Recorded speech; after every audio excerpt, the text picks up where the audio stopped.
Alright. Well. Here we are at the junkyard trying to get this hood off. Gosh, I can't get this the fuck off, Mickey. Oh. So I guess it's just stuck on my face now. Oh, for fuck's sake. This flannel is useful. And, yeah. But this is the hood that's going on the Marmalade. Oh, wow. Dude, is that the same motor, too? Yeah. Jesus. It's literally the same car. Oh, this fucking hood's new.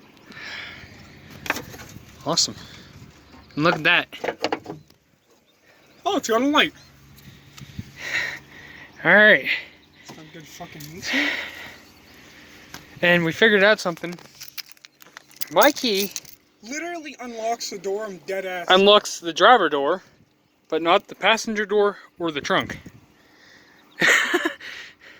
How's that work? It's for Ford. What the hell do you expect? So, but yeah. Alright, we're gonna go take this off. We can go pay for it and then, woo! Team.